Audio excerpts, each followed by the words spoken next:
예, 439. 잔령 폐장원 세액공제 신고. 자, 이 서식은 저 사실 양심적으로 말해가지고 시험에 나올 확률은 매우 낮아요. 전산 세무 2급에서는. 세무 1급은 의제 매입세액 공제 신고서보다 얘가 더 자주 나오는데 전산 세무 2급은 그냥 우리 선생들끼리 우스갯소리로 2년에 한 번 나온다고 하는 그런 서식이에요. 그렇기 때문에 뭐 중요하지 않는 서식은 없겠지만 여기에 크게 포인트를 잡기에는 조금 무리가 있는 그 나오는 빈도수인데, 근데 이게 나오면 생각보다 실수를 많이 하더라고요. 그래서 자, 일단 취지하고 뭐 나온 거에 대한 건 제가 먼저 설명을 드릴게요. 자, 우리 회사가 과세 사업자예요.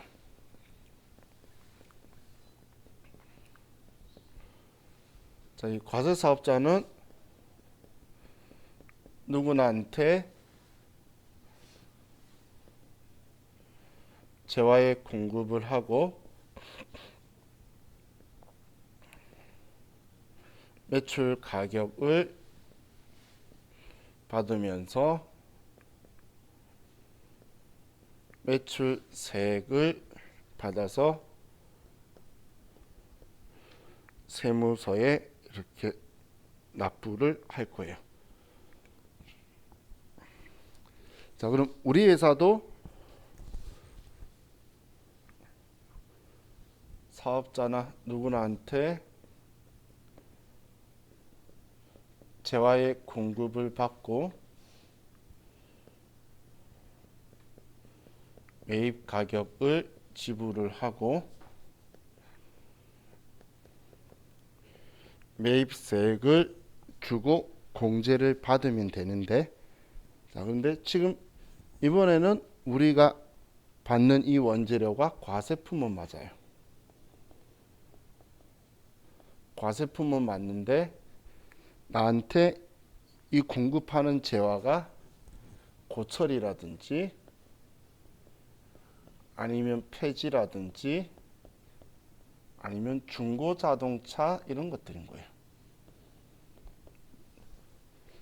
자, 그럼 우리가 고철이나 폐지는 과세품이에요, 면세품이에요?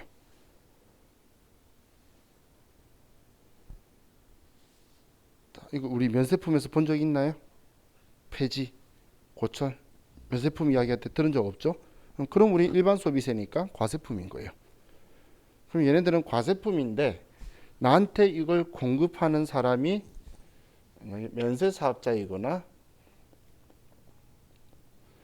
아니면 일반 개인이라는 거예요. 우리 폐지 줍는 할머니, 그런 분들이 우리 고물상이면 이걸 가져다 줄 거라는 거예요. 그렇다면 지금 이 사람들이 우리 부가가치세법상의 비사업자죠. 납세 의무자들이 아니라는 거예요. 그렇기 때문에 우리한테 부가가치세를 거래 징수를 할 수 없는 자라서 우리는 매입세액을 주지 않고 공제도 안 받는다는 거예요. 그런데 지금 이 서식은 그럼 이제 매입세액처럼 과세사업자 사이에 면세사업자가 껴서 부가가치세의 누적 효과에 대한 부담이 되고 이런 것 때문에 하는 게 아니고, 이거는 정책적인 목적이에요. 이 폐지나 고철 사업하고 이 중고자동차 있죠, 이걸 이제 지원해 주는 성격으로 만들어져 있는 거예요. 그럼 이 없는 매입세액을 이 사업자한테 있다고 해줄 거라는 거예요. 근데 이 공제율은 별로 어렵지가 않는 게 왜 필요도 없어요. 이 공제율은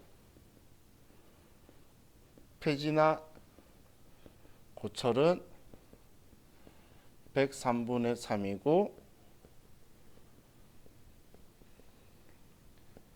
중고자동차는 110분의 10을 해줄 거예요. 그럼 둘 중 한 개니까 그냥 자동차 많이 해주더라 이렇게 생각하면 공제율은 크게 신경 쓸 필요가 없겠죠. 그죠? 중고자동차는 원래 과거에 내리려고 했는데 중고자동차가 난리법석을 떨어서 오히려 거꾸로 올려주면서 지금 이제 시장을 열어주려고 준비하고 있죠. 얘네들 맨날 힘들다고 하면서 우리 소비자들 레몬 마켓으로 힘들게 만들고 그러죠. 자, 그래서 이거는 정책적인 목적에서 과세품인데 공급하는 자가 비사업자라서 부가가치세를 주지 않는 구조인데 없는 매입세액을 있다고 할 거라는 거예요.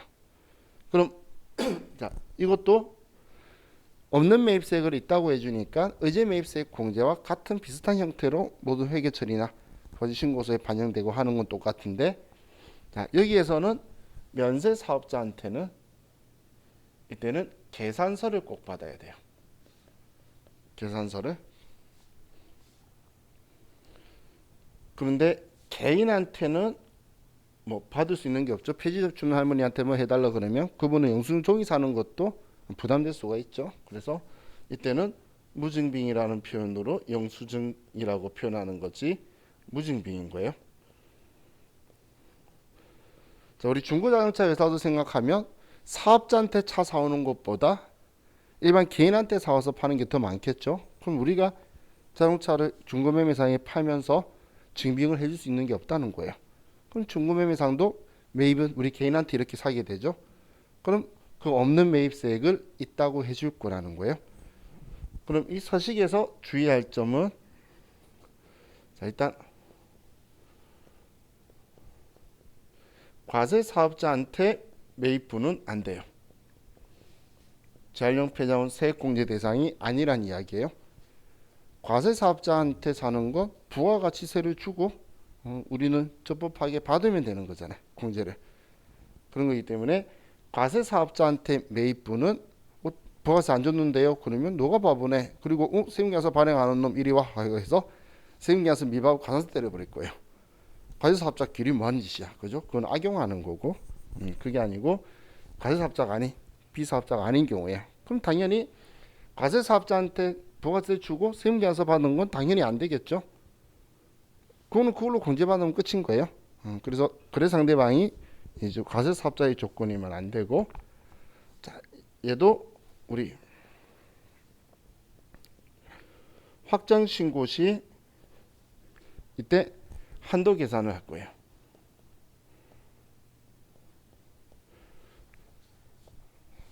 한도 계산을 할 건데 얘는 한도도 많아요. 한도가 매출액의 80%예요. 왜 얘가 80%냐면 뭔가를 가공하는 게 아니라 사와서 넘기는 작업하는 거잖아요. 그래서 이익률이 그렇게 높진 않다는 거예요. 근데 80%인데 이 대상만 80%가 아니고 이 80% 한도 계산하는 건 총 매입액을 이야기하는 거예요.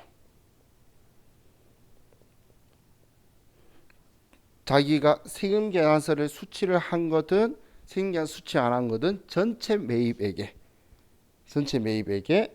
80%를 한도로 인식하기 때문에 한도 계산할 때 세금 계산서 매입분도 입력하게 되어 있는 거예요. 그렇게 해야 맞는 거잖아요. 이 대상만 가지고 이게 80%라는 건 말이 안 되죠. 과세사업자들한테 사오는 것도 많을 거란 이야기예요. 그렇기 때문에 총 매입액은 우리 얘는 이렇게 표현을 해요. 주로 세금 계산서 수취분과 플러스 영수증 등 수취분. 영수증 등 수취분이 재활용 폐장원 세액공제 대상. 얘네들 합친 게 한도 계산하는 데에 들어가는 거라는 거예요. 그럼 확정 신고 때만 할 거기 때문에 예정 신고 때는 한도 계산 안 할 거고 똑같이. 그럼 확정 신고 때 하면서 예정 신고 때 공제받은 거 있으면 그걸 빼고 공제를 해줄 거다라고 보시면 돼요. 자, 얘는 이게 끝인데 그래도 회계 처리를 좀 볼게요.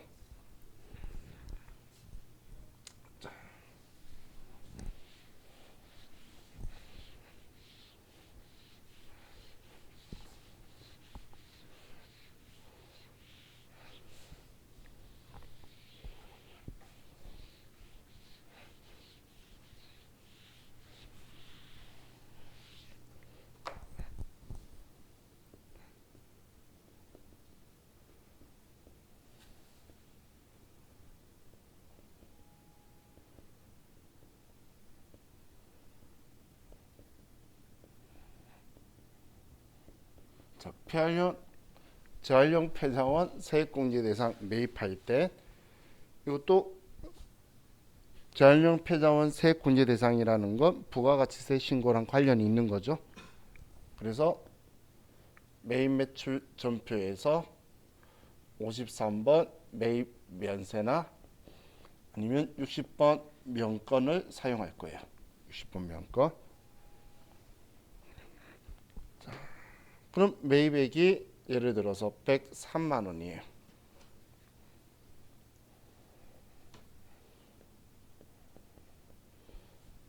자, 103만 원에 뭐 부가가치세는 없겠죠. 면세품이니까. 자, 이렇게 사면 차변에 원재료 103만 원, 대변에 돈 103만 원을 지불해 줄 거예요. 자, 이렇게 처리를 하고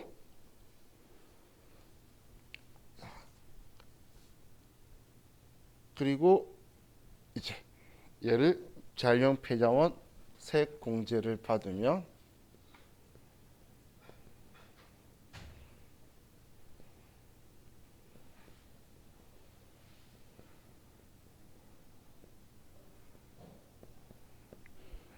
자, 먼저 계산을 해야 되겠죠. 자, 얘가 폐지라고 하면 103분의 3일 거예요. 그러면 103분의 3이면 103만 원에 곱하기 103분의 3 하면 얘는 3만 원이 나오게 되겠죠. 그죠? 그러면 이 3만 원만큼 없는 매입세액을 있다고 해줄 거예요. 그럼 우리 공제되는 매입세액의 계정 과목이 부가세 대급금이니까 없는 매입세액 있다고 하는 만큼 차변에 그렇죠. 부가세 대급금이다. 3만 원을 올려주고 그리고 대변에 원재료 취득 원가에서 얘도 줄여줄 거예요. 자, 그럼 우리가 사왔을 때에 세금계산서 받고 그냥 일반적으로 여기 들어오지 않을 거에 대한 매입액도 원재료들이 있을 거고 그리고 이거 재활용 폐자원 세액공제 대상도 있을 건데 그럼 구분을 해서 자동으로 끌어들여야 되겠죠. 그럼 재활용 폐자원 세액공제 대상 우리 매입액이 있을 때는 원재료를 사면서 차변에 적요 7번을 걸면 컴퓨터가 자동으로 인지를 해서 우리 재활용 폐자원 세액공제 신고서에 자동으로 들어가게 될 거예요. 그리고 재활용 폐자원 세액공제를 받을 때에 원재료 대변에 쓴 얘는 매출 원가에 포함되면 안 되죠. 그래서 타계정으로 대체 적요 8번을 꼭 써줄 거예요. 그럼 회계 처리의 그림이나 스타일은 다 똑같은 거죠. 없는 매입세액 있다고 해주는 거니까 똑같은데 우리 의제 매입세액 공제에서는 적요 6번이었고 이거는 7번인 거고 그거의 차이밖에 없는 거예요. 자, 그래서 얘도 의제류 매입이라는 매입 매출 전표의 탭이 있죠. 그럼 의제류 매입 탭에서 이걸 입력을 하면 우리 매입 매출 전표에 의제 매입세액 공제 신고할 때 우리 위에 의제류 매입이라는 탭 입력해 봤었죠. 거기에서 이제 재활용 폐자원 세액 공제 신고를 선택할 수 있어요. 입력하는 중에. 그럼 여기에서 그냥 53번 매입 면세나 60번 명건으로 해서 자, 우리가 입력을 해주면 자, 구입한 금액은 103만 원이고 부가가치세는 없다라고 하면 분기를 차변에 부가세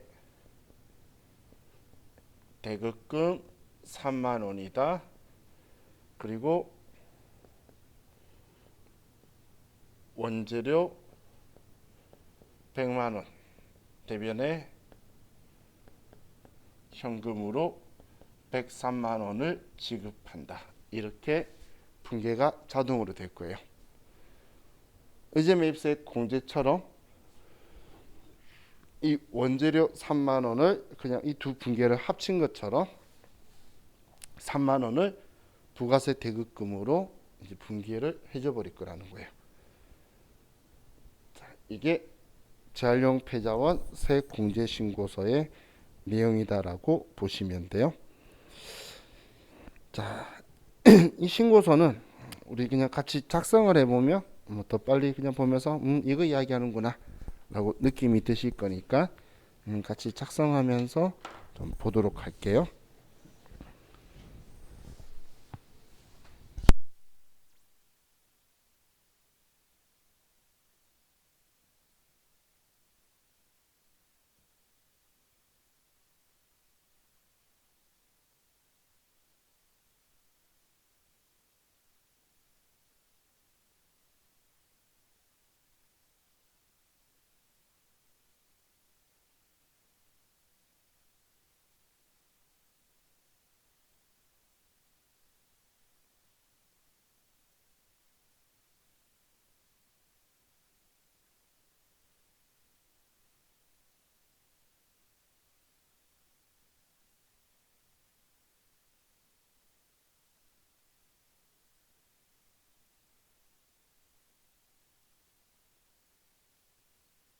우리 컴퓨터 3005번으로 들어가시고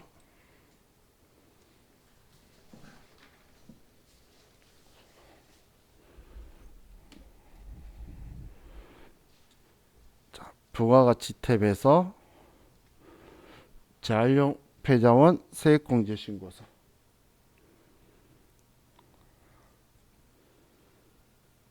자, 들어가셨죠? 자, 그럼 우리 10월부터 12월로 먼저 들어가 볼게요. 자, 그럼 메인 매출 전표에서 입력을 할 수도 있고 메인 매출 전표에서 입력하는 게 아니고 직접 작성시키는 게 우리 전에 의제 매입세액 공제 신고서도 봤었죠. 그럼 직접 작성한다 그러면 거래처 쓰고 그리고 여기에 계산서다 영수증이다라는 거 쓸 거고 자, 예를 들면 제가 아무 회사에서나 해서 영수증이다 계산서다 한마디로 무증빙이다 아니면 계산서다라고 구분할 거고 그럼 계산서고 우리는 기타 재활용 폐자원 얘는 없던 게 올해 생긴 거예요. 크게 신경 안 써도 되고 뭐 품명은 고철이다. 수량은 200kg다. 자동차는 필요 없으니 자동차만 쓰는 건데 필요 없고 취득 금액이 예를 들어서 103만 원이다. 그럼 공제율 103분의 3 2020년 11월 12일이다. 뭐 이런 식으로 쓰는 거예요.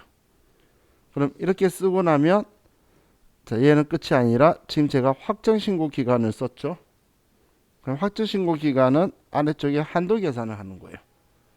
그럼 한도 계산은 항상 과세 기간 걸로 해서 예정 때 신고해서 공제받은 거 있으면 빼는 방식이에요. 그래서 예정 때에 예를 들어 1,000만 원의 매출이고 확정 때도 1,000만 원의 매출이면 80%의 한도라서 1,600만 원만큼 매입하는 거는 인정해 주겠다는 거죠. 그럼 이제 단기 매입액에 대해서 쓰는 것도 과세 기간의 한도 1,600이니까 예정 확정 합쳐서 세금 계산서 매입한 게 예를 들어서 뭐 1,000만 원이면 1,000만 원이다. 자, 여기 영수증 등이라고 적혀 있는 건 계산서까지 전부 다 포함인 거예요. 등자 붙어 있죠. 그럼 이 영수증 등이라는 칸은 재활용 폐자원 세액 공제 대상으로 매입하는 것들을 쓰는 거예요. 예정 확정과 합쳐서. 그럼 지금 얘가 103만 원이니까 또 뭐 과거에 103만 원이었고 뭐 206만 원이었다면 309만 원이 되겠죠. 그럼 여기에서 예정 때 6만 원 공제 받았다고 하면 3만 원 이번에 공제되는 게 여기에 나오게 되는 거예요. 그럼 쓰는 방식은 똑같은데 차이가 있는 게 여기 세금 계산서 이 부분이 의제 매입세액 공제서는 볼 수가 없는 거죠. 그럼 면세품이었잖아. 근데 얘는 과세품이고 이 한도는 전체 매입액의 80%이기 때문에 이걸 계산을 해주려고 세금계산서 매입액을 쓰는데, 여기서 세무유급에서도 많이 실수하는 게 여기가 예전 것도 쓰고 확정 것도 쓴다는 거예요. 그리고 여기도 표현을 왜 이렇게 해둔지 모르겠는데 신규칙 종이에 이렇게 적혀 있으니까 따라한 거지만 영수증 등이라 적혀 있는데 계산서까지 전부 다예요. 그래서 지금 여기에 들어와 있는 이 금액 있죠? 이 금액이 전부 다 여기 들어오는 거예요. 얘가. 이 금액에다가 예정 때도 이렇게 매입했던 대상 금액이 있겠죠? 그 금액을 여기에 합쳐서 쓰는 거예요. 그러면 예정 때 공제 받은 게 있다면 여기에 써서 그 뺀 나머지가 우리 공제 납부할 세액이다라고 나오는 곳에 여기에 나오면 끝나는 거예요. 자, 그럼 지금 여기에 작성을 하게 되면 제가 저장이라고 누르면 부가가치세 신고서에 10월부터 12월로 가면 또 이제 14번 오른쪽에 보면 의제 매입세액 아래에 재활용 폐자원 매입세액이 있죠. 여기 칸에 들어와서 얘가 여기에 들어와서 공제가 될 거예요. 자, 그래서 이 공제되는 매입세액 나가 늘어나기 때문에 우리는 회계 처리를 우리 차변의 부가세 대급금, 대변의 원재료에서 절교 8번으로 줄여주는 거예요. 공제되는 매입세액이 늘어나면 부가세 대급금을 증가시키는 거죠. 그것 때문에 이렇게 처리를 하게 될 거예요. 자, 그럼 우리 시험 지금 교재에서는 그냥 반영시키도록 나와 있으니까 우리 하나 반영해 보는데 시험에선 반영하도록 나온 거는 아직 못 봤어요, 사실. 그래서 이 하나만 반영하는 것처럼 하고 다음 페이지 거는 그냥 바로 직접 입력하는 걸로 한번 해볼게요. 우리 저기 의지를 매입 뭐 하는 것도 있겠지만 그냥 직접. 예. 그래서 우리 매입 매출 전표에서 우리 지금 440페이지 있죠? 440페이지의 문제를 우리 그냥 의제료 매입 매출 전표를 많이 써봤으니까 의제료 매입 탭에서 입력하는 걸로 해서 10월달로 해서 한번 입력을 해볼게요. 자, 그럼 문제를 먼저 보면 다음 자료 입력하여 2020년 2기 확정분 재활용 폐자원 공제신고서 및 부가가치세 신고서를 작성하시오. 자, 재활용 폐자원 세액 공제신고서, 부가가치세 신고서. 자, 거래일자별로 매입 매출 전표 의제료 매입 활용하고 재활용 폐자원 세액 공제신고서에 반영하시오. 자, 매입 매출 전표 입력해서 반영. 한도 계산하기 위한 2기 예정분 1억 5천, 2기 확정분 2억 5천으로 가정한다. 자, 매입세액 공제 대상 거래 내역에 비사업자인 농민에게서 매입분. 뭐 고철이나 폐절 꼭 농민한테 매입할 일은 없겠죠. 뭐 어떻게든 비사업자란 이야기예요. 그러면 60번 명권으로 해서 쓰면 되겠네요. 자, 일단 여기에는 전부 다 고철 폐지, 뭐 폐건전, 합석 수지 뭐 이런 거니까 전부 다 재활용 폐자원 세액 공제 대상이네요. 자, 그럼 먼저 10월 11일 날 우리는 60번 명건이 되고, 자, 의제료 매입으로 온 거예요. 품목은 우리 고철, 수량은 2천, 취득 가격은 330만원. 자, 그럼 이제 의제 구분 및 매입액의 아래 보시면 2번 재활용이 있죠. 아래쪽에 보시면 2번 재활용. 그래서 의제 구분 및 매입액의 2번 재활용. 그럼 우리 고철이나 폐지건 103분의 3이고, 그럼 3이라고 쳐주시고 여기에 거래처는 성수지. 자, 전부 다 현금 지급했대요. 그럼 현금해도 되는데 눈에 잘 안 띄니까 저는 혼합으로 할게요. 그럼 혼합으로 하면 330만 원 중에 103분의 3인 이 금액을 부가세 대급금으로 만들어줬죠. 그럼 여기에서 적용 7번을 하면 재활용 폐자원 매입세액 공제신고서에 자동 반영분이라고 나오게 돼요. 자, 이렇게 우리 아래 세 개도 이런 같은 방식으로 써주면 돼요. 자, 그럼 12일 날 60번 명건 폐지 100kg 15만 원 재활용 폐자원 103분의 3 0 폐지.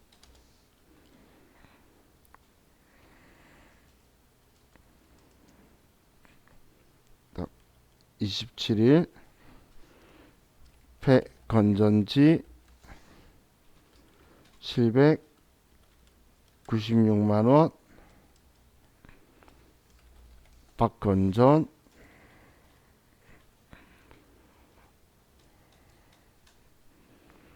10월 30일 성수지 120만 원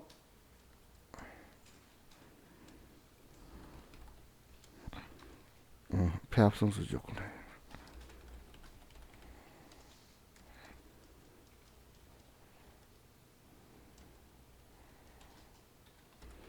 자, 이렇게 하면 일단 입력은 끝나네요.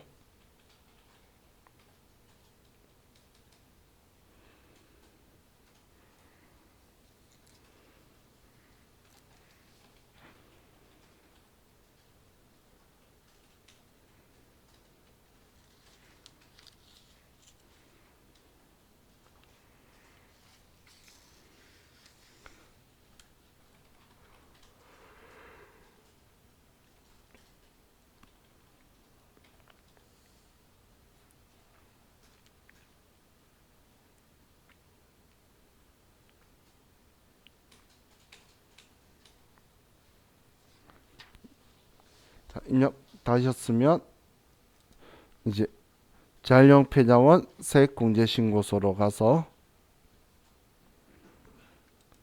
1기 확정 기간인 2기 확정 기간인 10월부터 12월. 그럼 영수증이라고 되어 있고 구분 코드는 안 들어가 있어도 돼요. 자, 그럼 여기 공제율 103분의 3 우리 잡은 대로 해서 이 금액이 전부 다 들어와 있죠. 자, 그럼 이제 아래에 한도 계산하기 위해서 2기 예정분이 1억 5천만 원이고 2기 확정분이 2억 5천만 원이다. 그리고 세금 계산서 매입 이런 건 안 적혀 있죠. 그럼 영수증 등은 이번에 재활용 폐자원 세액공제 대상 매입액이 561만 원이네요. 그럼 이 금액을 쓰는 거예요. 이 금액. 지금 위에 여기 적혀 있는 이 금액 보고 예전 게 없어서 이것만 쓰면 되니까 이거 보고 쓴 거예요. 합계.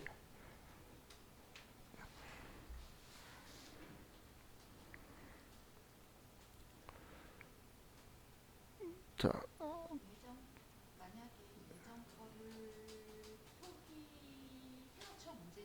문제 적혀 있어요. 예. 예정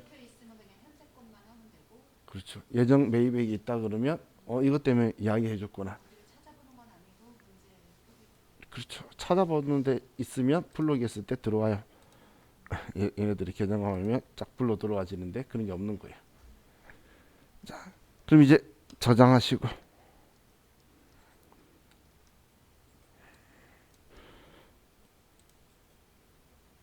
그럼 이제 부가가치세 신고서에 10월부터 12월.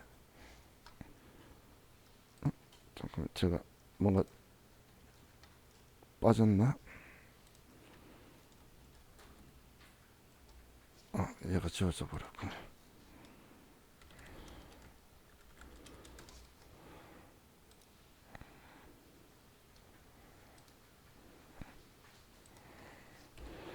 자, 그럼 우리 여기에 공제되는 매입세액이 이 금액만큼 늘어났죠. 그죠? 그럼 이 금액만큼 부가세 대급금을 늘려야 되는데 의제를 매입해서 입력했으면 얘를 따로 늘릴 필요가 없겠죠. 그죠? 그래서 이 문제는 여기까지 하면 더 이상 손댈 게 없어지는 거예요.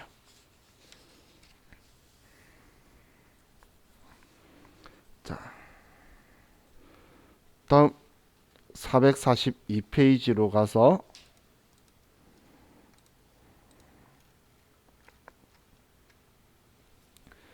자, 다음은 재활용 폐자원 공제 대상 원재료 및 상품의 외상 매입 자료이다.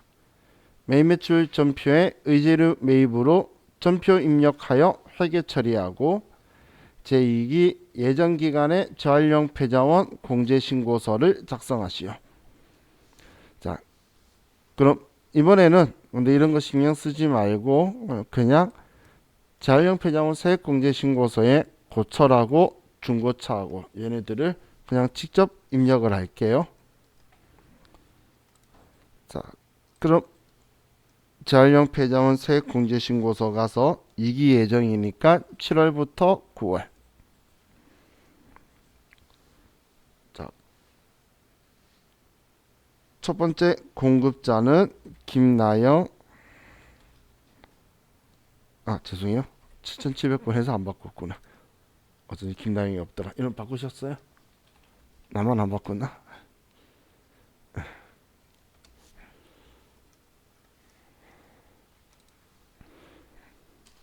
자, 7월부터 9월에 김나영. 그리고 뭐 특별한 개인이니까 증빙이 있을 수가 없겠죠. 자, 그분은 뛰어넘고 품명은 고철, 수량은 200, 금액은 105만원, 공제율은 103분의 3, 취득은 2020년 9월 1일. 자, 이렇게 써주면 되고, 다음 최지우, 영수증. 이번엔 중고 자동차 한 대 770만원 110분의 10. 정말 그냥 한번 써본 거지 특이한 거 전혀 없죠. 그죠? 그래서 지금은 예정 신고기 때문에 저장만 누르면 부가가치세 신고서도 그냥 들어가요. 세까지. 아래는 커서 안 들어가지죠. 예정 신고 때는 한도 계산을 하는 게 아니기 때문에 아예 아래쪽에 커서도 들어가지지 않아요. 자, 그래서 자, 이렇게 작성하면 끝나는 거예요. 자, 진짜 간단한데 세무 2급에는 얘가 정말 한 2년에 한 번 정도씩 나오니까 그렇게 빈도가 낮고, 세무 1급은 확정신고를 해서 내면 자기들이 좀 재미가 있는지 계속 그런 식으로 내요. 자, 다음 443페이지에 자, 건물 등 감가상각 자산 취득 명세서를 좀 보도록 할게요. 건물 등 감가상각 자산 취득 명세서는 자, 우리 조기환급 봤던 거 기억나시나요? 조기환급 공부했던 거. 자, 우리 교재 253페이지에 가면 253페이지에 전에 조기환급에 대해서 이야기한 적이 있는데, 조기환급은 제가 매월 가능하고 그 조기환급 받고자 하는 걸 매입이 있으면 그 다음 달 25일날 신고하면 15일 이내에 환급해 주는 게 조기환급이라고 그랬죠. 그죠?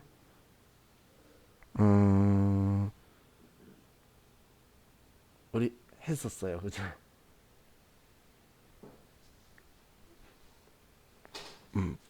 자, 그럼 지금 이야기하는 건 조기환급 대상이 영세율 적용 대상인 경우하고 영세율 적용인데 영세율 적용 못 받고 그냥 일반 거래했으면 조기환급 신청을 하면 되고, 자, 지금 여기 온 거는 이거예요. 우리 사업용 설비나 신설 취득, 확장 증축할 때 이때 조기 환급을 받으려면 지금 이 건물 등 감가상각자산 취득 명세서를 같이 제출하는 거예요. 그럼 우리 443페이지로 다시 가서 보면, 자 그래서 여기 아래 보시면 우리 사업설비나 신축이나 확장 증축하고, 그리고 우리 영세 등과 같이 조기 환급 받고자 하는 경우에 하는 서류라고 적혀 있죠. 자 그럼 지금 얘네는 어떤 거냐면, 부가가치세 신고서에 만약에 신고할 때 자 그때 이때 여기 11번 칸이나 아니면 42번 칸에 금액이 들어와 있다면 이 금액의 내용들이 들어가 있어야 되는 것이에요. 그럼 많은 사람이 오해하는데, 조기환급이라 이야기했더니 또 불공제 사유인 거는 안 들어온다고 오해하셔서, 불공제 사유인 거는 2000cc 승용차를 산다면 만약에 여기에도 들어오고, 그리고 여기 16번에 들어와서 빼니까 넣었다 뺄 거예요. 54번 불공을 하면. 그럼 11번에 금액이 일단 들어온다는 이야기죠. 그 말은 곧 여기에 들어오면 이 건물 등 감가상각자산 취득 명세서에도 들어올 거라는 거예요. 자, 지금 방금 제가 이야기한 게 이 소식도 전부 다예요. 제가 일어설 필요가 없었어. 왜냐하면 입력하는 거 그냥 쓰면 알아요. 자, 3005번 회사로 가서 제가 뭐 설명할 게 없어. 이 내용은. 자, 보세요. 다음 자료를 이용하여 이익이 확정분 건물 등 감가상각자산 취득 명세서를 작성하시오. 자, 이익이 확정분 하래요. 그러면 건물 등 감가상각자산 취득 명세서로 가서, 자, 기간은 10월부터 12월. 자, 첫 번째 10월 20일 F2번 눌러서 기매세관. 2번 기계장치 3천만원. 자, 제가 입력하는 방법 설명할 거 없다라고 했죠. 한번 해보면 안다고. 그죠? 그냥 쓰면 돼. 야, 우리 시험에 나오면 좋겠죠. 나온 적이 있어. 원래 저는 깜짝 놀란 게, 나 이런 거 시험 나올 일 없다라고 했는데 시험에 나와가지고 깜짝 놀랐어요. 그래서 나왔다고 연락 온 사람 있어서 내가 그래서 틀렸냐 그랬더니 그건 당연히 아니지 그러더라고. 그냥 이렇게 보시고 쓰시면 돼요.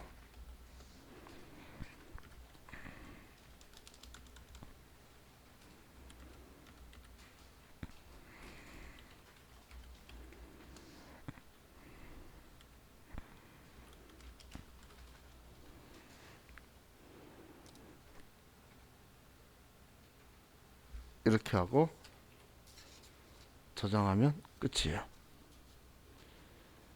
이야, 정말 이건 우리 시험에 꼭 나와야 되겠죠?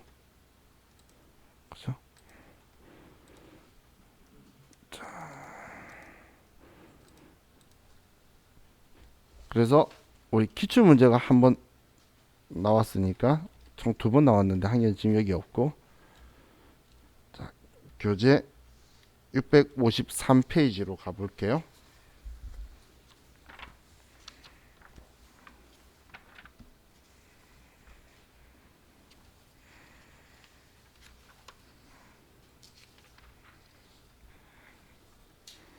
(653페이지) 교재는 회사는 288.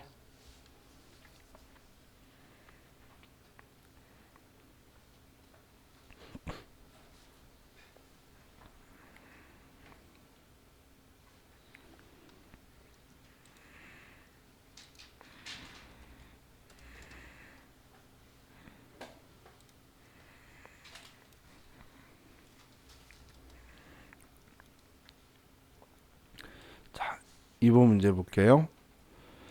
다음 자료 이용하여 2020년 1기 확정신고 기간에 대한 건물 등 감가상각 자산 취득 명세서를 작성하시오.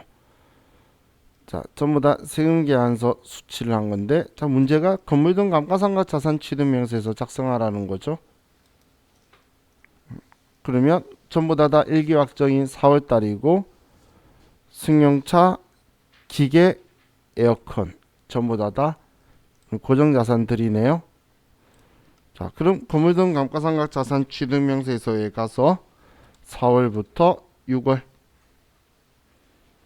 자, 첫 번째 4월 15일 날 한세 모터스에 우리는 승용차 차량 운반구고 3천만 원의 별도. 4월 18일 날 한세 기계의 기계장치고. 다음 4월 30일 날 우리는 한세전자의 비품이니까 4번 기타로 300만 원이다.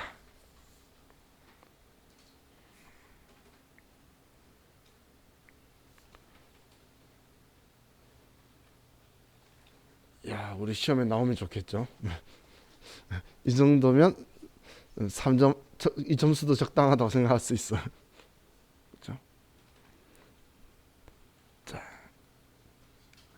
이게 우리 시험에 처음 나온 거였고, 한 번 또 나온 거는 뒤 사이에 있는데 비슷하게 나와요. 옛날에는 얘만 단독으로 나오는 게 아니라 다른 서식에 엮어서는 등장한 적이 있는데, 단독으로 나온 게 지금 하고 있는 사람이 허를 찌르시는데, 중요한 건 사람들이 저도 당황한 게 이걸 많이 안 썼어요. 얘를 2000cc 승용차라고.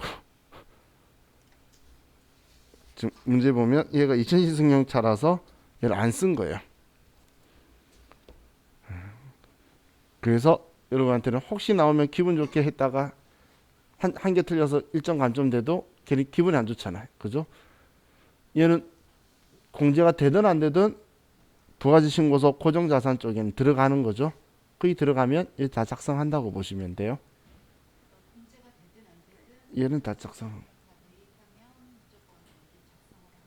그렇죠. 여기는. 얘는 작성만 해놓지 부가지신고 때는 조기환급 받을 거 아니면 안 내요. 예, 조기환급 받을 거 아니면. 자, 그럼 우리 3005번으로 와서 제가 실제로 만약에 그 8월 달에 사면서 조기환급 받고 싶으면 어떻게 하냐면, 건물 등 감가상각 자산 취득 명세서에서 예를 들어 1억짜리 그 기계장치를 샀다고 볼게요. 그럼 8월 달에 구입을 했죠. 그러면 8월부터 8월이다라고 할 거예요. 그런데 일단 이거 먼저 설명드리고, 그러면 8월 5일 날 뭐 여기에서 기계장치 1억짜리를 샀죠. 그러면 이걸 가지고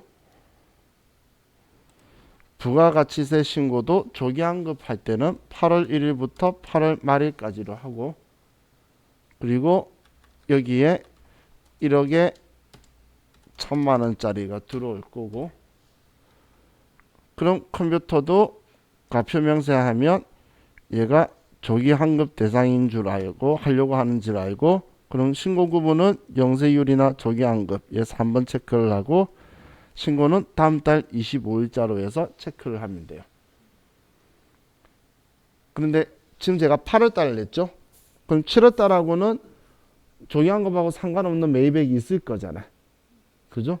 그래서 여러분들 회사에서 조기환급 할 수 있는 거리가 나오면, 그러면 할 때에 얘를 8월부터 8월 안 하고 7월부터 8월 해서 얘를 전부 다 부르는 거예요. 7월부터 8월. 제가 방금 얘 눌러서 그런 건데, 그리고 부가세 신고도 7월부터 8월 해서 전부 다 해서 환급 받을 거 전부 다 받는 거예요. 근데 매출이 많으면 오히려 역효과 나는 거면 안 넣는 거고, 그래서 본인이 판단을 하는 거예요. 왜냐하면 그럼 1기 예정 신고할 때는 조기환급 신고했던 걸 제외하고 신고한다 돼 있는 거예요. 그래서 조기환급 한다고 그 물건만 받는 게 아니에요. 그래서 조기환급 신고는 세테크 측면에서 조절해가지고 이 타이밍점에 뭔가의 매입액이 있으면 걔네도 뭉쳐서 받겠다. 왜냐하면 우리 대량으로 구입하는 재고자산은 조기환급 대상이 아니거든. 재고자산은 조기환급 대상이 아니잖아. 근데 재고자산을 대량으로 매입해야 되는 시기랑 일부러 같이 조절해서 또 맞춘다는 거예요. 이게 이제 여러분들 회사에서 써먹는 방식이에요. 자, 이렇게 하면 우리 건물 등 감가상각 자산 취득 명세서를 거의 구경했죠. 시험에 나오기를 기도하면서. 자, 다음 445페이지로 가서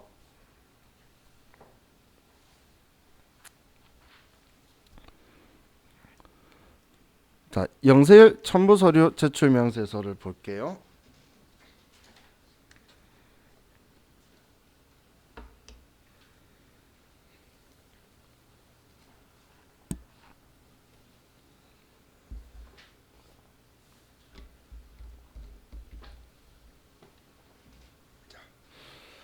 영세율 첨부서류 제출 명세서는 사실 지금까지 시험에 단 한 번도 얘 작성하라고 나온 적은 없어요.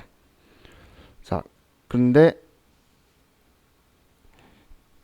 혹시나 나올 수 있으니까 자, 어떤 건지를 간단하게 설명을 드리면, 자, 수출을 하게 되면 우리는 수출 신고 필증이라든지 이런 게 있어야 되죠. 그런데 그런 게 빨리 제대로 구비가 되지 않았을 때 또 다른 첨부 서류도 수출했다는 입증하는 증빙을 가지고 신고하는 거예요. 그래서 요즘은 따로 그렇게 이렇게 많이 안 해도 신고가 잘 되기 때문에, 전산도 되어 있고 알기 때문에 잘 안 쓰는데, 옛날 서식이라서 아직도 보면 카세트 테이프다 뭐 디스켓이라 이런 표현을 좀 쓰고 있어요. 자, 그럼 다음 페이지 작성하면서 그냥 구경할게요. 자, 우리 영세율 거래 중에서 이제 직접 수출에 관련된 것들이 있는데, 자, 거래은행으로부터 다음과 같이 수출 실적 증명원 발급받아 부가가치세 신고서에 첨부하고자 한다. 미래산업의 영세율 첨부서류 제출 현황을 작성하고 2기 확정 부가가치세 신고서에 해당 란에 입력하시오. 전표 입력은 생략할 것. 얘는 직수출 거예요. 그래서 부가신고에 영세율의 기타 6번 칸에 들어가 있고요. 자, 그럼 아래 있는 증빙을 보면 수출 실적의 확인 및 증명 발급 신고서, 얘가 증빙 이름인데 얘 줄인 글자가 이거예요. 수출 실적 증명원. 얘 줄임말이에요. 자, 그럼 여기에서 필요한 건 이거 하고, 수출 일자가 선적일이에요. 여기는 수출 일자라고 적혀 있는 거 있죠. 얘가 선적일이에요. 얘가. 그리고 우리가 거래한 통화가 있어야 되겠죠. 통화는 여기 JPY. 그리고 이제 외화 금액은 300만 엔, 500만 엔인데, 자, 선적일이 우린 수출 일자죠. 선적일의 환율이 100엔당이니까 우리 서식에는 무조건 1엔당으로 써야 돼요. 그럼 얘는 10원이고 1엔당, 얘는 1엔당 11원이 되겠죠. 공 두 개 떼면 되잖아. 이게 100엔당이니까 N하고 우리는 10배 정도 차이가 안 나죠 지금. 그렇기 때문에 100엔당이 금액인 거고 우리가 써주는 건 1엔당 써줄 거라는 거예요. 그리고 날짜는 이 날짜고 발급된 날이, 그리고 우리 발급자는 중앙은행장이네요. 자, 이것만 있으면 얘까지 있으면 작성할 자료는 전부 다 체크했으니까 영세율 첨부서류 제출 명세서로 가서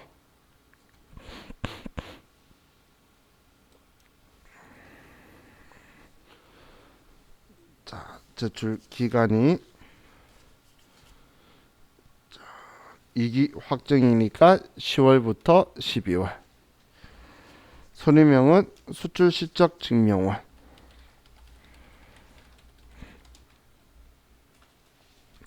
발급자는 F2번 눌러서 중앙은행.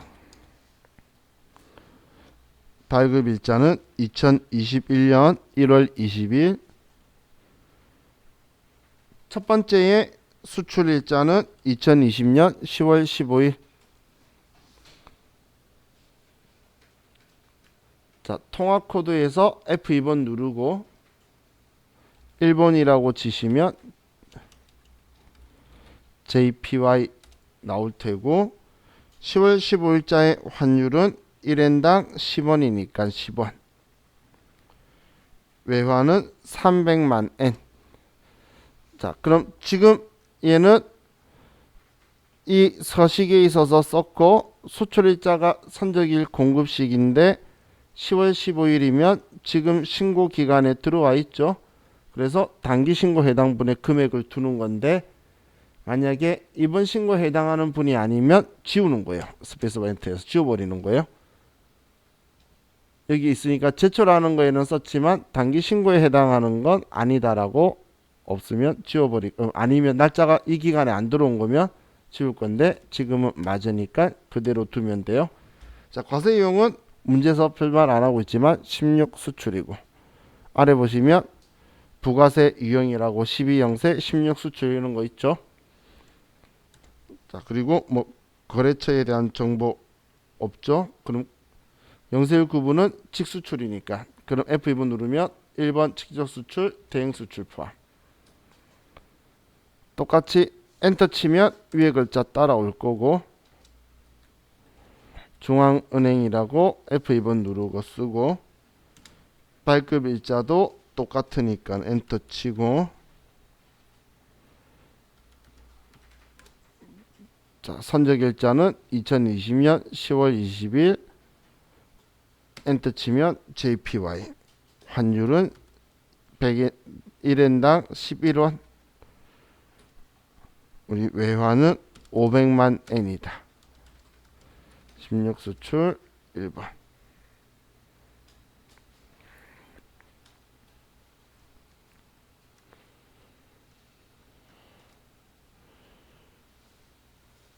자, 끝났으면 이제 얘를 총 금액이 그럼 8,500만 원이죠. 8,500만 원. 자, 얘는 지금 매일 매출 전표에 입력되거나 한 걸 불러오거나 아니면 보낸 게 아니기 때문에 이 정보에 대해서는 부가가치세 신고서에 안 들어와 있어요. 그럼 방금 어차피 우리는 16 수출 타입이라는 걸 알았죠? 그럼 16 수출이라면 부가가치세 신고서에서는 영세율 거래에서 직수출이니까 증빙이 없다는 기타의 6번 칸에 들어오게 돼요. 그럼 여기에 8,500만 원이 여기에 들어가게 되겠죠.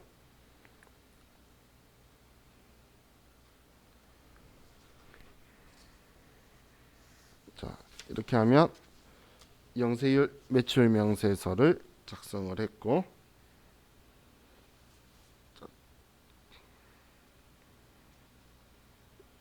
다음 이제 448페이지로 가서 수출 실적 명세서를 보도록 할게요. 자, 수출 실적 명세서가 우리 시험에 수출 영세율에 대해서 실질적으로 나오는 서식이에요.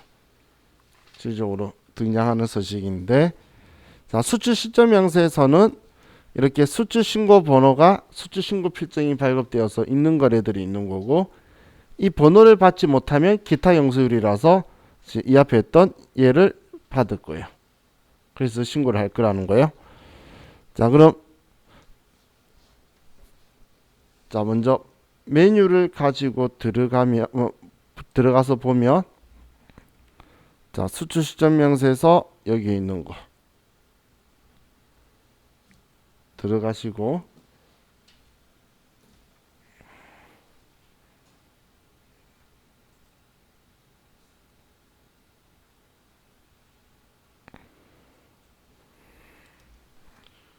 자, 기간은 7월부터 9월. 메뉴를 먼저 설명을 드릴게요. 자, 수출신고번호는 말 그대로 수출신고번호 쓰는 곳이에요. 그리고 선적일자도 말 그대로 선적일자를 쓰는 거예요. 그럼 여기는 이 기간 안에 해당하는 선적일이 해당하는 애들만 쓰는 거예요. 이 기간이 아닌 거는 여기 들어오는 게 아니에요. 이 앞에 영세일 첨부서류 제출명세서는 일단 다 집어넣고 기간 아닌 거는 빼버리는 방식이었고 적어놓고 빼는 거고 얘는 아예 들어오는 게 아니에요. 그럼 통화코드에서는 주의하실 게 자, 얘는 거래 국가가 아니라 거래 통화예요. 거래 통화를 쓰는 거지 거래 국가를 쓰는 게 아니에요. 일본인데도 거래 통화는 US 달러를 쓴 적이 있어요.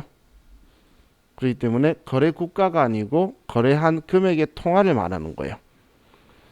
그럼 환율이 있는데 자, 환율은 얘는 자, 부가가치세법상의 얘는 과세표준이에요. 부가가치세법상 과세표준이 뭐죠? 수출에 대해서 외화로 받을 때 과세표준 원칙은 선적일 환율. 선적일 이전에 대가를 원화로 받아서 대가를 미리 받아서 원화로 환가를 하면 환가 금액. 나머지는 선적일 기준 환율. 자, 기억나시나요?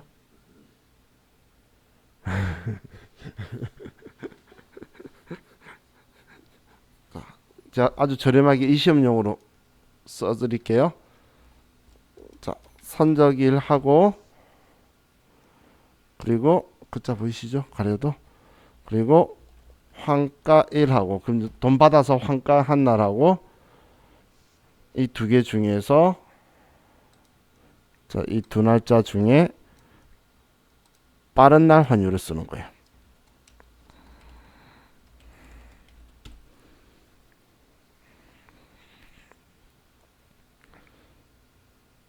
선적일하고 환가일 중에 빠른 날 환율.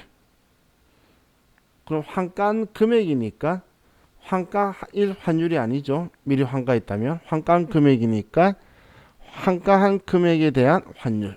일명 대고객 매입률이라든지 은행이 우리 고객한테 사는 금액으로 우리는 환가한다면 돈을 바꿀 수가 있죠. 그죠? 그런 금액이 될 거예요. 자, 그럼 환율을 이 두 개 선택하는 게 여기에서는 제일 중요한 포인트고 어느 게 빠른지를 봐서 근데 이것 때문에 또 현혹되어서 환가 날이 빠르다고 선적일에 환가에 쓰면 안 돼요. 얘는 공급 시기. 얘 매매출 전표에 입력하는 날짜가 될 거예요. 지금 이 환율에 외화 쓰면 나오는 이 원화는 매매출 전표에 공급가액 금액에 들어갈 금액이에요. 그래서 제가 매매출 과세 부가세법 과세표준 이야기한다라고 이야기한 거예요. 그리고 거래처 넣어서 좀 이따 볼 거예요. 전표 처리하면 매매출 전표로 가고 그럼 매매출 전표에 있는 거 불러오게 하면 여기로 불러와줘요. 그럼 얘는 매매출 전표의 작성일자 선적일 쓰는 거고 얘는 지금 얘 둘이 곱해서 나온다는 이 원화가 부가가치세법 작업하면서 매매출 전표에 공급가액 쓸 금액 이야기했던 거 있죠. 과세표준. 그때 이야기했던 거랑 적용이 같은 거예요. 근데 이 시험에서는 일부 환가하고 나머지 남겨뒀다 이렇게는 나오기가 애매하겠죠. 그럼 환율 가지고 사람들이 말이 많으니까 전부 다 환가해버리거나 아니면 아직 뭐 안 받았거나 아니면 환가 안 했거나 뭐 이렇게 왔다 갔다 할 거예요. 자, 그게 여기에서 쓰는 거에 전부 다예요. 정보. 자, 그럼 자, 문제를 보면 다음 자료 보고 이 부가가치세 예정신고 시 수출 시점 명세서 작성하고 부가가치세 신고서에 해당란 반영하시오. 수지대금은 모두 해당 국가의 통화로 직접 수령하였으며 거래처 코드 입력은 생략한다. 자, 그럼 일단 2기 예정이니까 7월부터 9월 선적일은 전부 다 해당 사항이 맞네요. 자, 그리고 자, 선적일하고 대금 결제일 보니까 선적일이 더 빠르죠. 선적일이 더 빠르면 우리는 적용 환율은 선적일 기준 환율을 쓸 거고 일본은 선적일 대금 결제일 보니까 선적일이 빠르네요. 그럼 이때도 선적일 기준 환율 쓸 건데 뭐 1인당 9.2원이겠죠. 다음 미국은 선적일하고 대금 결제일 보니까 대금 결제일이 더 빠르네요.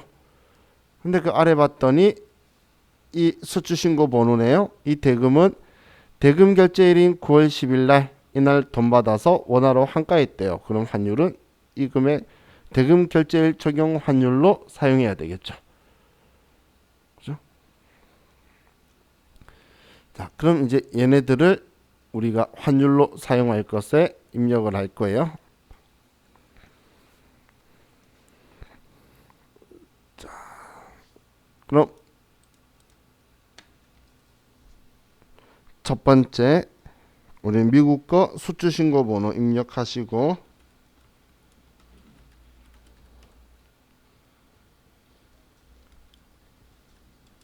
선적일자 통화 코드는 미국이라고 쓰면 US 달러가 생길 거고 이때 선적일이 빠르기 때문에 선적시 기준 환율 외환은 5만 달러고 거래처 코드는 생략하라고 그랬구나. 다음 두 번째 1번 선적일자 상대방은 일본 환율은 1인당 9.2 외환은 100만 엔.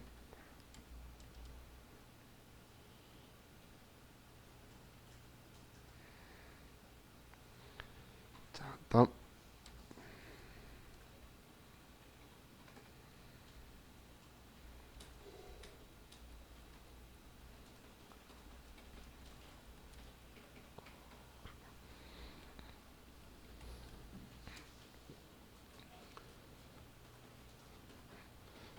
환율은 1200원 외환은 22,000달러.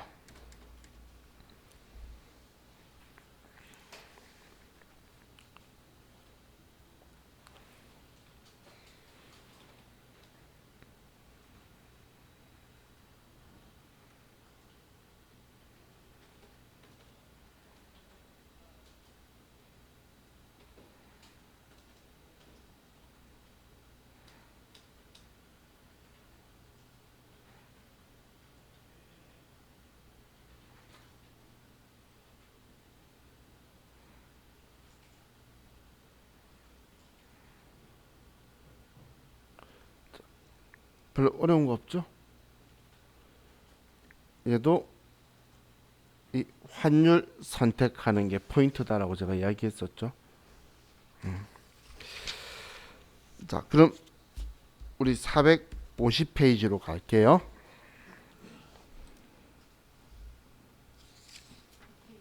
450 바로 뒷페이지.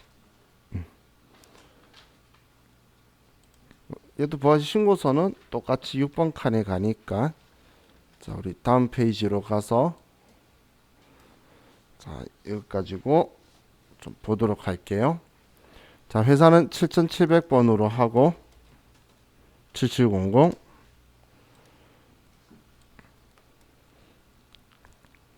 자, 2기 확정 신고 기간에 수출 시점 명세서를 작성하시오. 2기 확정. 그럼 선적일자를 쭉 보는데 봤더니 예. 내년이네. 그죠? 그럼 얘는 쓸 일 없고. 자, 그리고 이제 여러분들이 꼭 기억하실 게 자, 부가가치세법에서는 우리 수출 신고 일자를 사용은 안 해요. 수출 신고 일자는 그거는 관세법에서 쓰는 거지 부가가치세법은 선적일을 쓰지 수출신고일은 안 쓰는데 수출신고일을 계속 제시해 줄 거예요. 시험들 자주 제시를 해줘요. 다 함정이에요. 수출신고일은 우리 부가가치세법에는 쓸 일이 없어요. 수출 신고 필증에도 수출 신고일이 있는데 안 써요. 근데 수출 신고 필증에 수출 그 선적일이 안 적혀 있어요. 이건 선화증권에 들어가 있어요. 그래서 자, 얘는 우리한테 완전 필요 없는 정보예요. 이건 영원히 앞으로도 미래도 우리 세무유급에서는 얘를 쓸 일이 없어요. 얘는 자, 그럼 이 두 개만 쓰면 되겠네요. 자, 그럼 이 두 개를 가지고 보면 자, 첫 번째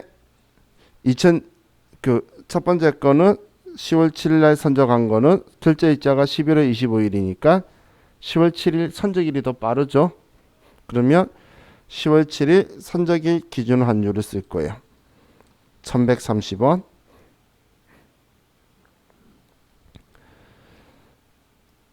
다음 두 번째는 11월 23일 선적일 거는 결제일자가 11월 20일이죠. 결제일이 더 빠른데 문제 바로 위에 보면 결제일에 원화로 환가하는 것으로 한대요. 그럼 원화로 환가했으면 결제일이 11월 20일인데 결제일날 기준 환율로 환가할 수 있나요? 여러분 은행 가면 환율이 3개 적혀 있죠.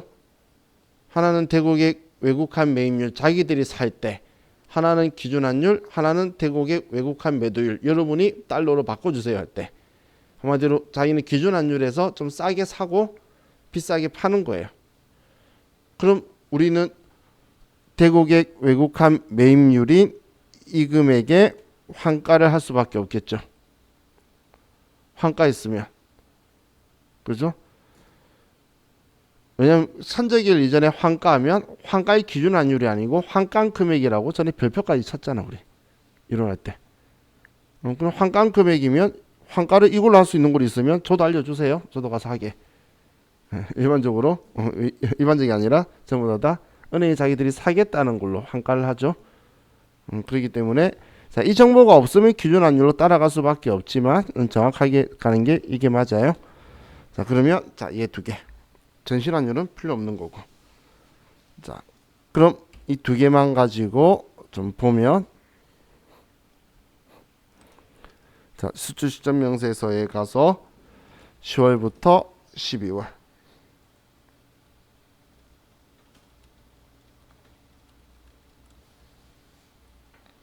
선적일자는 2020년 10월 7일 통화코드는 미국 US 달러 환율은 10월 7일 선적일 환율로 1130원에 외환은 12,000달러 거래처는 AAT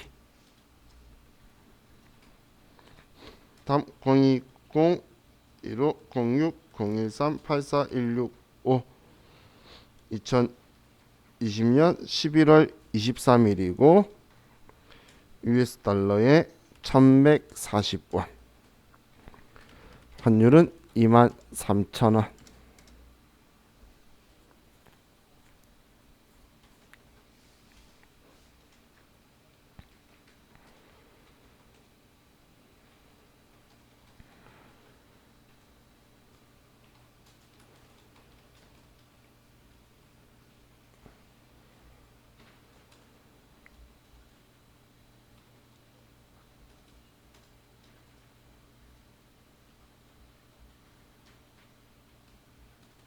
하셨죠?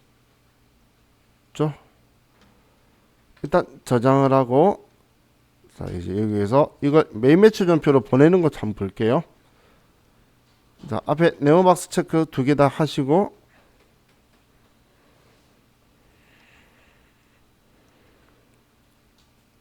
자 앞에 네모박스 체크를 하고 두 개 다 위에 보면 F4번 전표 처리라고 있죠. 이 상단에 자 얘를 클릭하시고 좀 기다리면 두 개 나올 거예요. 그럼 매일 매출 전표는 없다고 나오죠. 두 개 매칭되는 게 있는지 컴퓨터 찬다고 조금 늦게 뜨는 거예요.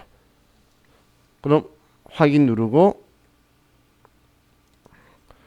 자 그럼 이거에 대해서 분개하는데 얘는 돈 받았지만 그냥 귀찮으니까 우리 그냥 해보는 거니까 우리 시험에 비슷하게 시킬 거예요. 그럼 우리 그냥 다 외상으로 분계되도록 외상 누르고, 그럼 이렇게 분계하겠다는 거예요. 아래처럼 일괄 분계 눌러서 망한 거예요. 그리고 아래 전표 처리 눌러서 얘라고 하면 지금 메인 매출 전표로 보냈다고 뜨죠. 둘 다 손이 가요. 얘는 이제 선적일자들 가보면 10월 7일 가보면 메인 매출 전표에 10월 7일 가면 그러면 얘 들어와 있는 건 좋은데 여기 비었죠. 019분. 그래서 019분 채워줘야 돼요. 1번으로. 자, 손 가는 것 어차피 가는 거예요. 또 우리 11월 23일 날 가도 얘도 없죠. 자, 이렇게 하는 게 매일 그 수출 시점 명세서에서 메인 매출 전표로 보낸 거예요. 자, 그럼 반대로 자, 우리 지금 책에 보면 이 아래 있는 거 있죠? 지금 신고일자가 11월 29일이고 내년이 선적일인 거, 이걸 선적일이 12월 29일인 것처럼 해서 메인 매출 전표에 한번 써보세요. 12월 29일이 선적일인 것처럼 해서 16 수출해서 자, 얘는 환율이 내년 뭐 1월 2일 환율이니까 1,100원에 금액이 많으니까 1,100만 원이고, 뭐 거래처는 LAT 0419문 1번 수출 신고 번호, 분계는 외상, 이렇게 해서 그냥 하나 입력을 해볼게요. 지금 하려고 하는 건 여기에 입력한 걸 수출 시점 명세서로 땡기는 거 한번 해보려고 하는 거예요. 그래서 이 번호가 있어야 같이 들어오니까 그냥 아래 방금 입력 안 한 거 가지고 이 날짜를 가정해서 땡기는 거 한번 해보려고 하는 거예요. 왜냐면 여러분들이 수출 시점 명세서와 메인 매출 전표 두 개를 다 작성시키면 메인 매출 전표에서 보낼지 아니면 수출 시점 명세서에서 보낼지는 여러분이 둘 중 하나 선택하면 되잖아요. 해보고 어느 게 편한지. 둘 다 손이 가요. 자, 그럼 자, 이렇게 입력하셨죠?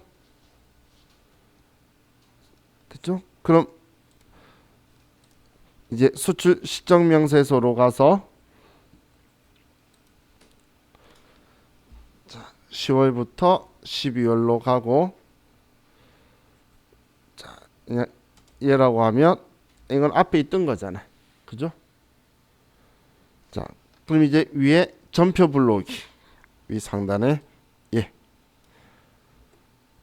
전표 불러오기 하면 얘라고 했을 때 이번에 메인 매출 전표는 있는데 수출 시점 명세서에서 없는 거 얘가 체크했죠. 그럼 여기 커서 들어간 상황에서 확인 누르면 여기 아래에 들어왔죠. 그래도 제가 손간다는 건 얘 하고 1,100원이라고 치면 결국은 외화 쳐줘야 돼요. 외화 환율하고 외화를 쓰면 금액 들어와야 되니까 결국은 손이 간다는 이야기예요. 그럼 둘 다 한 방에 깔끔하게 끝나버리는 애는 없죠. 이쪽에서 보내든 보낸 게 이쪽으로 오든. 그래서 두 개 다 작성시키면은 그냥 각자 써도 되고, 반영시키려면 어느 쪽이 편한지는 여러분들이 해보셔서 편하신 쪽으로 선택을 해야 되겠죠. 자, 이렇게 하면 이제 얘는 끝났고, 자, 그럼 수출 실적 명세서 기출 문제를 봅시다.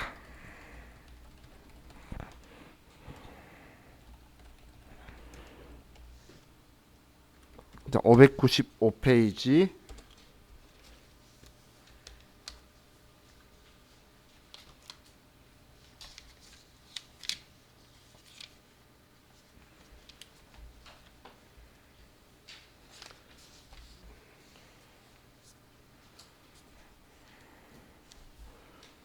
(595) 회사는 (282)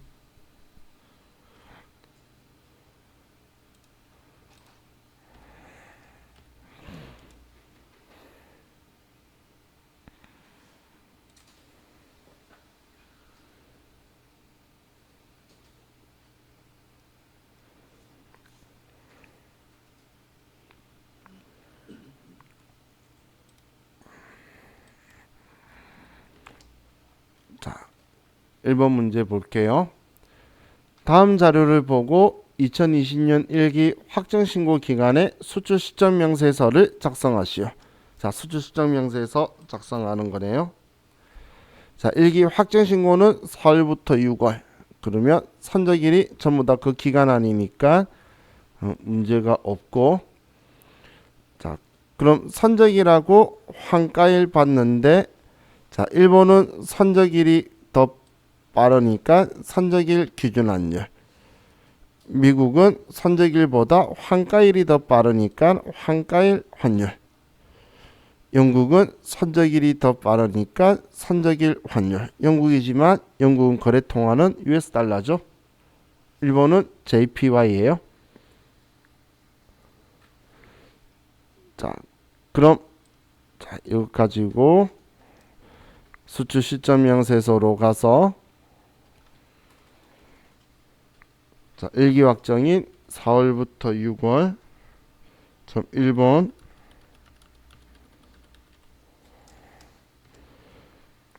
선적 일자 통화 코드는 1번 환율은 9.94라고 써야 되죠. 30만 N이다. 거래처는 다 생략하라 그랬고,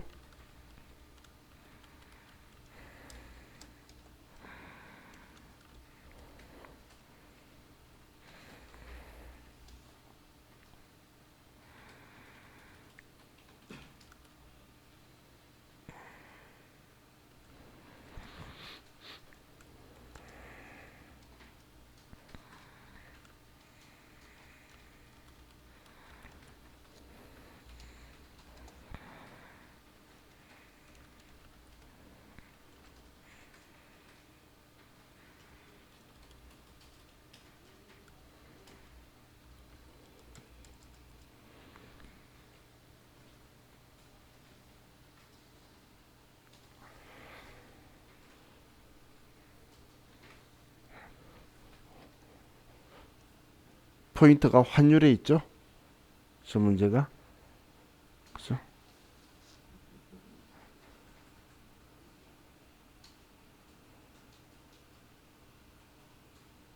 되셨나요? 그죠? 자, 그럼 우리 한 개 더 있는 거 풀고 오늘 끝냅시다. 자, 642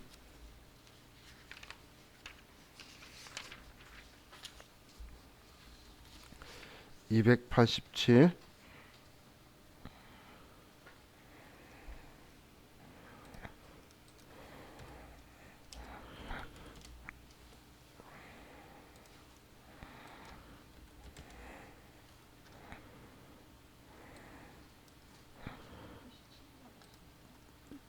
287 642페이지에 287번.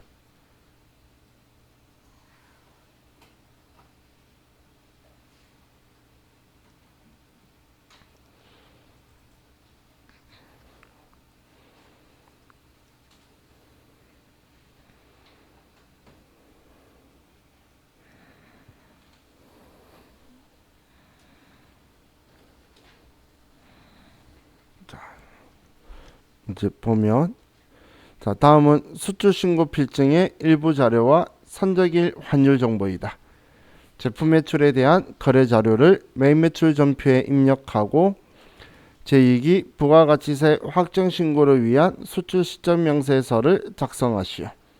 자, 이번엔 매입 매출 전표에 입력하고 2기 그 확정 신고에 수출 시점 명세서를 작성하시오. 이 두 개를 시킨 거죠. 그럼 그 내용 보면 뭐 품목, 거래처, 수출 신고 번호, 뭐 수량, 단가, 결제 금액, 수출 신고일은 우리한테 필요 없고, 선적일 그리고 결제 조건은 우리 나중에 척질로부터 35일 외상이고, 그럼 선적일 환율인 이 금액을 써야 되겠네요. 10일 수출 신고 일자에 관련된 환율은 필요 없고. 그럼 일단 뭐 적을 게 많으니까 매일 매출 전표에 써서 그냥 넘겨도 되겠죠. 뭐 둘 다 각자 써도 상관없고 서로 연결해서 하라는 문제는 아니니까. 그럼 이 정보 가지고 쓰면 먼저 메인 매출 전표에 날짜 선적 일자가 12월 15일이니까 12월 15일로 해서 자, 유형은 16 수출이고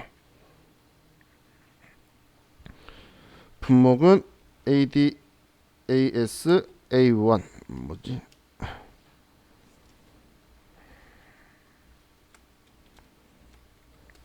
수량은 150개, 단가는 300달러에 근데 이건 달러고 이날 환율 우리가 써야 될 거는 15일 환율이니까 1200 하면 36만 3천 원이네요. 한 개당.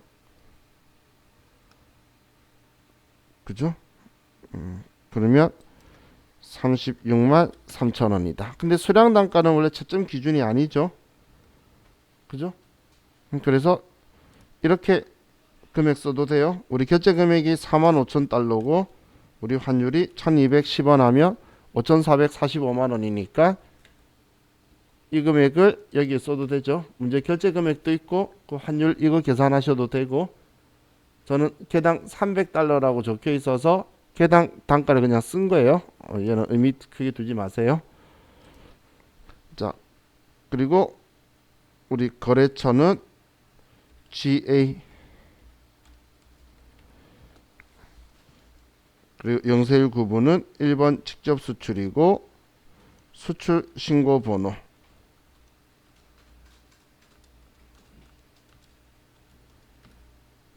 그리고 분계는 2번 외상이다. 이렇게 하면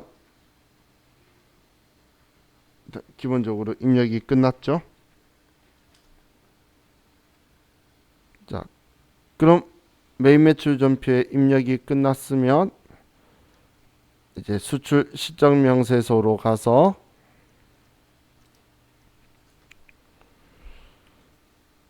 우리 10월부터 12월 그럼 그냥 전표 불러오기 해서 아래 확인 누르면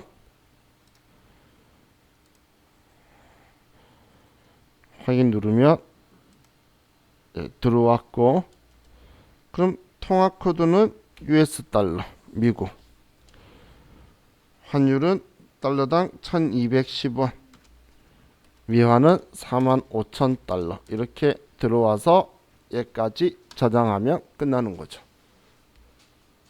뭐 둘 다 따로따로 써도 되고 지금처럼 뭐 불러와도 되고 이거는 뭐 자유니까 편하도록 우리가 주고받는 쪽 어느 쪽이든 사용하시면 돼요.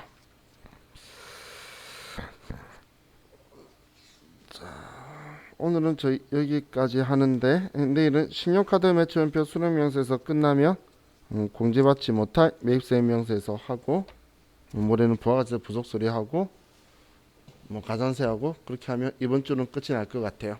근데 우리 오늘 수업이 아마 20일째일 거예요. 그럼 우리 수업의 절반을 했는데